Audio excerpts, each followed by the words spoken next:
کس کی انٹیلیجنس ہے؟ اسرائیل کی انٹیلیجنس. سوچے یہ ٹائم تھا کہ موساد خود ایک ایجنسی ہے جیسے رو ہے وہ ہاں بالکل اسرائیل کی جو ہے ایجنسی ہے انٹیلیجنس ایجنسی ہے ان کا ایران کے ساتھ کولیب تھا. ٹھیک ہے ایران کے ساتھ مل کے کام کرتے تھے. صرف کام ہی کرتے تھے. ایران کے پاس اپنی کوئی انٹیلیجنس ایجنسی نہیں تھی تو موساد نے ٹریننگ دی ایران کے ایجنٹس کو اور انہیں سیکنڈ موساد پارٹ 2 یعنی ابھی ان کا نام SAVAK ہے نا جو ایران کی ایجنسی ہے اس کا نام یہ ہے. تو ٹریننگ کس نے اس کو دی تھی؟ موساد نے. تو سوچے کتنی اچھی انٹیلیجنس کولیب بھی تھی ان کی. اور اس کے بعد ملٹری کوآپریشن کے لیے انہوں نے ایک پروجیکٹ فلاور سٹارٹ کیا تھا. پروجیکٹ فلاور کے نام سے جس کے اندر یہ میزائلز بناتے تھے ویپنز بناتے تھے اور یہ دونوں کنٹریز کے لیے تھا. یہ کولیبریٹو یا کلیکٹیو ایفرٹس کے ساتھ یہ پروجیکٹ سٹارٹ کیا تھا پروجیکٹ فلاور جس میں میزائلز اور ویپنز بنائے جاتے تھے. تو صرف تیل کی لین دین نہیں تھا کمپنیز یا انجینئرز کا لینا دینا نہیں تھا. ٹریننگ دے رہے ہیں موساد والے ایران کو ٹرین کر رہے ہیں کہ آپ اپنی ایجنسی بنائیں. میزائلز بن رہے ہیں ہتھیار بن رہے ہیں مل جل کے کام ہو رہا ہے. تو سوچیں پھر کیا مصیبت پڑی ہے کہ ابھی جنگیں لگی ہیں. بائبل کے زمانے میں بھی اتنے اچھے دوست ہیں ابھی تک بھی اچھا ہی چل رہا ہے 1970. تو پھر کیا موت پڑی ہے کہ ابھی جنگ پہ جنگ اور ایک دوسرے سے ہار ماننے کو کوئی تیار نہیں ہے. آج ہم نے روٹ کوز کو فائنڈ کرنا ہے. مین جو آج پارٹ 2 کا مقصد ہے کہ کیوں ایران اور اسرائیل آج بدترین دشمن ہے یا ایک دوسرے کے جانی دشمن کیوں بنے ہوئے. ایک ٹائم کتنے اچھے دوست تھے. اب کیا ہوتا ہے ان کے جو ہے ڈپلومیٹک ریلیشنز تھے کہ ایک ٹائم تھا ایران کے اندر تہران جو ان کی کیپٹل سٹی ہے اس میں اسرائیل کی ایمبیسی تک تھی. پھر کیا ہوا اب اس چیز کے اوپر آ جاتے ہیں ہونے والے کام کے اوپر. 1979 کا ٹائم ہے. یہ وہ سال ہے جو ایران اور اسرائیل کی دوستی کا بدترین سال تھا. اس کے اندر ایک چیز ہوئی جس کو ہم کہتے ہیں اسلامک ریولوشن. کیا کہتے ہیں ہم؟ Islamic revolution. اب سمجھ تو آپ گئے ہوں گے میری بات کو کہ اسلامک ریولوشن ہے تو پھر کیا ہوگا. اسلامک ریولوشن کے اندر کیا کیا گیا اس انسان کو جو محمد رضا شاہ پہلوی ہے اس کو ہٹا دیا گیا کہ اس کی ساری پالیسیز کیا ہے پرو ویسٹ ہے اسرائیل فرینڈلی ہے امریکہ فرینڈلی ہے یہ ہمیں نہیں چاہیے یہ اسلامک نہیں ہے یہ تو بڑا وہ ہے سیکولر سا بندہ ہمیں نہیں یہ چاہیے. اور اس کی جگہ ہم اپنا اسلامک بندہ لائیں گے خمینی صاحب راؤلہ خمینی. ہم اس کو لے کر آئیں گے اور یہ کیا کرے گا ہمارے ملک کو اسلام کی طرز پر اس کو شیپ دے گا. اور اس کو ہٹا کر پروٹیسٹ ہوئے بڑا کچھ ہوا اور کیا کیا گیا روح اللہ جو خمینی صاحب ہے ان کو گورنمنٹ مل گئی اور اس کو وہاں سے فرار ہونا پڑا کیونکہ اس کی تو وہ جان کے بھی خواہ تھے. اب جیسے یہ اسلامک ریولوشن ہوا 1979 میں اس کے بعد ایران نے اپنی آنکھیں بدلی ایران کا چہرہ بدل گیا ایران کی دوستی بدل گئی ایران چینجڈ فور ایور. اب وہ واپس دوست نہیں بن پائے گا کیونکہ آ گیا یہ اسلامک ریولوشن. اب اس کے بعد جیسے ہی خمینی صاحب پاور میں آئے انہوں نے سب سے پہلے چینج کیا کیا ایران نے ساری جو اسرائیل کے ساتھ معاہدے تھے وہ ختم کیے کہ جتنے گزشتہ معاہدے تھے اس کو اب یہ گورنمنٹ ختم کرتی ہے. نہ آئل جائے گا نہ ادھر سے کچھ آئے گا ہمیں کچھ نہیں چاہیے. جتنے پروجیکٹس ہیں وہ وہیں پر سٹاپ کیے گئے جتنے اتحاد تھے ان کو ختم کیا گیا اور ایمبیسی کو واپس اسرائیل کے ہینڈ اوور کر دیا گیا کہ ہمارے کوئی ادھر لنکس نہیں ہے تو آپ اپنی ایمبیسی بھی یہاں سے اٹھا لیں. اب اس کے بعد انہوں نے سب سے پہلا کام کیا خمینی کی گورنمنٹ نے کیا کہ اسرائیل کو انلیجٹیمیٹ یعنی کہ یہ بنی نہیں چاہیے تھی یہ ناجائز حکومت بنی ہوئی ہے ناجائز ہے انلیجٹیمیٹ کہ اس کو ہونا نہیں چاہیے. اور یہ کیا ہے ایران کا دشمن ہے. یہ دو ٹیگز انہوں نے لگائے کہ ایران کا سب سے بڑا دشمن کون ہے اسرائیل اور یہ ناجائز ملک ہے اس کو بننا نہیں چاہیے حق مار کر آئے ہیں. یہ فلسطینیوں کا حق مار کے 1948 میں کیا ہے ملک بنا ہے اور سب کچھ کیا ہے راتوں رات ایک اس اسلامک ریولوشن کی وجہ سے کیا ہے سب کچھ چینج ہو گیا. اس کے بعد 1980 سے لے کے 2000 تک کیا ہے ان کے درمیان شیڈو وار چلتی تھی. شیڈو وار کس کو کہتے ہیں؟ جو خفیہ جنگ ہوتی ہے, جو ظاہرہ نہ ہو, اناؤنسڈ نہ ہو, لیکن ایک دوسرے کو چوٹ پہنچاتے رہنا ہے. اس نے اس کو, اس نے اس کو کہتے ہیں شیڈو وار یا کوورٹ وار. اب شیڈو وار کے اندر کیا ہوتا ہے, اس کا میں آپ کو سب سے ایزی کہ خود آگے سے نہیں فرنٹ سے لڑنا, لیکن جو اسرائیل کو نقصان پہنچا رہا ہے اس کی ہیلپ کرنا تاکہ اس کو نقصان پہنچے. حماس کا نام سنا ہے, حزب اللہ کا نام سنا ہے, تو یہ کیا تھے؟ اسرائیل دشمن. تو ان کو سپورٹ پیچھے سے کون کر رہے تھے؟ ایرانی لوگ, ایرانی گورنمنٹ کر رہی تھی. یہ ہے شیڈو وار کہ اسی سامنے بھی نہیں آویں گے تو نقصان بھی پورا کرنا.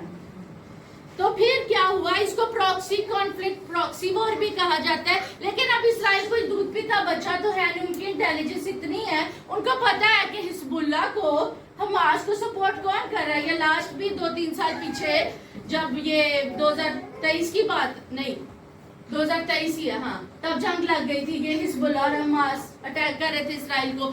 کوئی کافی منتھ چلتی رہی ہے تقریباً یہ جنگ.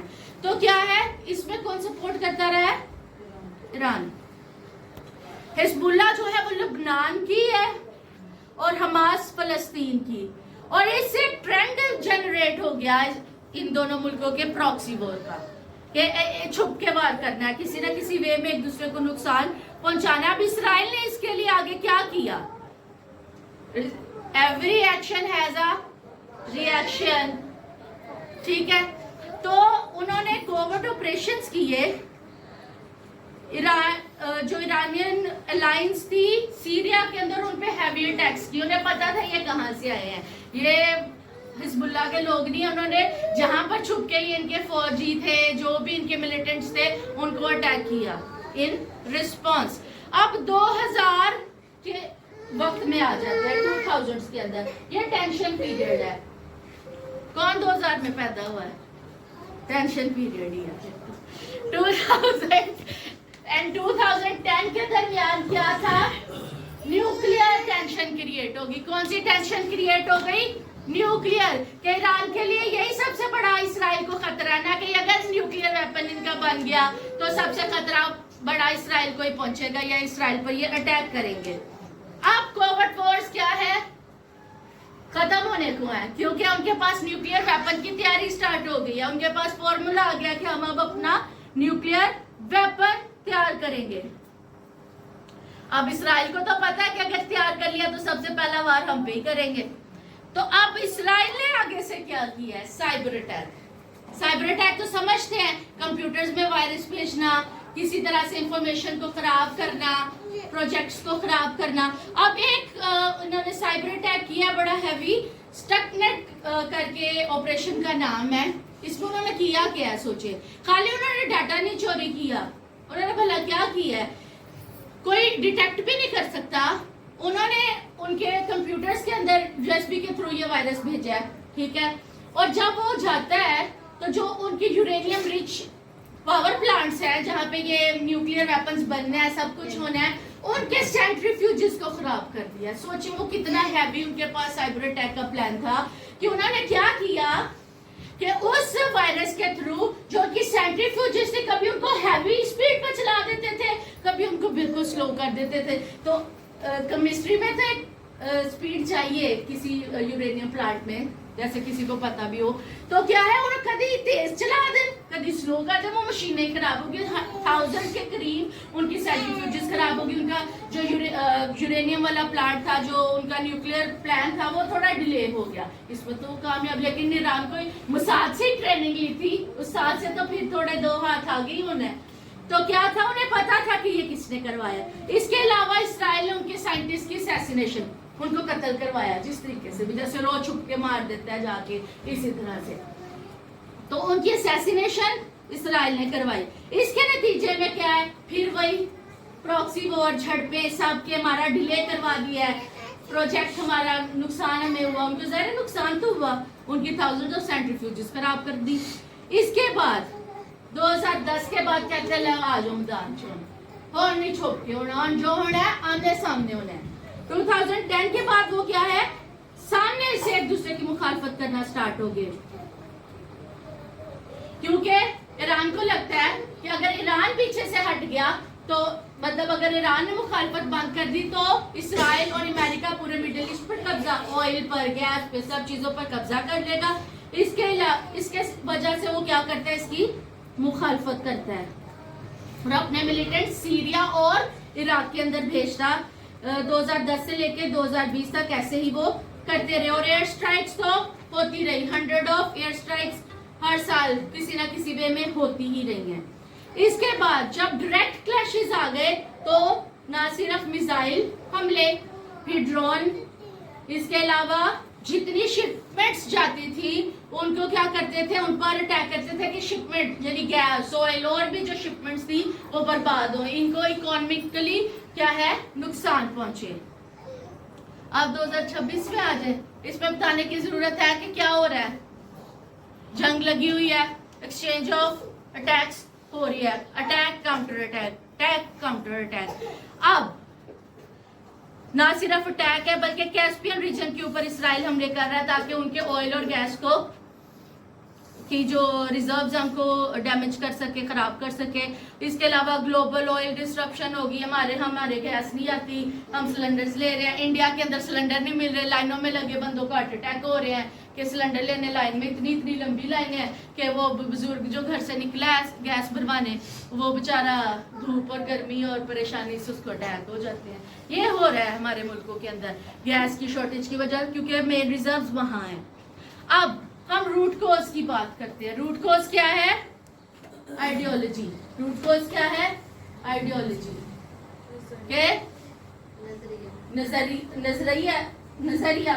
نظریہ کہ اسلام یہودیوں سے نفرت کرتا ہے اور یہ ان کی بکس سے آتا ہے کہ وہ کہتے ہیں کہ جو جوز ہے وہ خدا کے ریجیکٹڈ ہے تو وہ خود جج بن جاتے ہیں. ٹھیک ہے وہ ریجیکٹ ہوئے لیکن خدا نے ان کو بحال کیا ہے، وہ نظر آتا ہے کہ بحال کیا ہے، لیکن ان کی آئیڈیالوجی کیا ہے کہ یہ ریجیکٹڈ پیپل ہے اور ہمیں پورا حق ہے کہ ہم ان کو ٹارچر کر سکتے ہیں. اس کے علاوہ پاور ریویلری کہ مڈل ایسٹ کے اندر اگر ہم نے ان کو سپیس دے دی تو یہ سب کچھ کیا کر لیں گے، قبضے میں لے لیں گے، اس لیے ہم نے یہاں پر اپنی ساکھ بنا کر رکھنی ہے. سیکنڈ ہے نیوکلیئر فیئر. اسرائیل کو خطرہ ہے کہ اگر ایران نے نیوکلیئر ویپن بنا لیا تو کیا ہے ان کی شامت آ جائے گی. تیسرا ہے پراکسی وار. اب اسرائیل بھولا نہیں ہے کہ وقت کیا ہے انہوں نے حزب اللہ اور حماس کو سپورٹ کیا ہمیں نقصان پہنچانے کے لیے. اور اس کے علاوہ جو آپس میں ان کی جھڑپیں ہوتی رہی ہیں یہ سارے کیا ہے مین کازز ہے اس جنگ کی جو آج ہم دیکھ رہے ہیں اپنی گناہگار آنکھوں سے. آگے اب ایک انویزیبل کوز بھی ہے. کون سا ہے؟ انویزیبل کوز، جو نظر نہیں آتا. اس کے لیے ہمیں تھوڑا دانیال کی کتاب میں جانا پڑے گا انویزیبل کوز کو دیکھنے کے لیے. اب ایک جو ڈینیل چیپٹر نمبر 10 ہے اس میں ہم ایک واقعہ دیکھتے ہیں کہ وہ کچھ رویا دیکھتا ہے اور اس کو سمجھ نہیں آتا اور 21 روز تک وہ ویٹ کرتا ہے، پریئر میں رہتا ہے، لذیذ کھانے نہیں کھاتا کہ مجھے اس کا رویا کا مطلب سمجھایا جائے. تو 21ویں روز کیا ہے جبرائیل فرشتہ اس کے پاس آتا ہے اور اس کو بتاتا ہے کہ تیری دعا تو پہلے ہی سن لی گئی تھی لیکن میں 21 روز تک فارس کے موکل کے ساتھ جنگ لڑتا رہا اور پھر مائیکل آرکینجل نے آ کے میری ہیلپ کی. اب وہ اس کو دیکھ رہا ہے اور میں تیرے پاس اس رویا کو سمجھانے کے لیے نیچے آیا ہوں اور واپس جاتا ہوں پھر اس سے لڑنے کو. یہ سارا آپ کانٹیکسٹ گھر جا کے پڑھیں دانیل 10 باب میں. وہاں کس بات کا ذکر ہوا ہے؟ فارس کا موکل، یعنی کچھ اسپرچل ریلم بھی ہے جس کی وجہ سے یہ سب ہوتا ہے. پوری بائبل کے اندر صرف 2 دفعہ ایسا ذکر ملتا ہے، ایک پرنس آف پرجیا یعنی فارس کا موکل اور ایک پرنس آف یونان. صرف یہ 2 ملیں گے اور کوئی نہیں ملے گا پوری بائبل میں. تو کچھ اسپرچل پرنسپیلٹیز ہے جو ایسی چیزوں کو انیشیٹ کرواتی ہیں. یعنی فارس کے موکل نے روک رکھا تھا آرکینجل گیبریل کو کہ وہ نیچے نہ جائے اور دانیل کو اس کی رویا کا مطلب نہ سمجھائے. پھر جبرائیل جو کہتا ہے کہ میں جبرائیل ہوں، اب تو گنگا رہے گا، تو نے خدا کی بات کا یقین نہیں کیا. وہ بندہ ہے، وہ اینجل ہے اور وہ رکا ہوا 21 دن، 1 دن نہیں، آدھا گھنٹہ نہیں، 2 گھنٹے نہیں، 2-4 دن نہیں، 21 دن تک جس کو ایک اسپرٹ نے روک کر رکھا ہے سوچے اس کی بھی تو کوئی پاور ہوگی جو آرکینجل گیبریل کو روکے ہوا تھا. اٹ از چھوٹا ٹائم پیریڈ نہیں ہے. تو پرنس آف پرشیا فارس کا موکل کیا ہے, وہ بھی انوالو ہے ان ساری جنگوں کے اندر دنیا کے اندر, کیونکہ بائبل کیا کہتی ہے کہ ہماری کشتی خون اور گوشت سے نہیں ہے بلکہ کس سے ہے. افسیوں 6 باب کے اندر بائبل مقدس ہمیں کیا بتاتی ہے, کیونکہ ہمیں خون اور گوشت سے کشتی نہیں کرنا بلکہ حکومت والوں اور اختیار والوں اور اس دنیا کے تاریکی کے حاکموں اور شرارت کی ان روحانی فوجوں سے جو آسمانی مقاموں میں. کون سے مقاموں میں ہے؟ تو وہ جنگ کہاں گیبریل کی ہو رہی تھی؟ آسمانی مقاموں میں.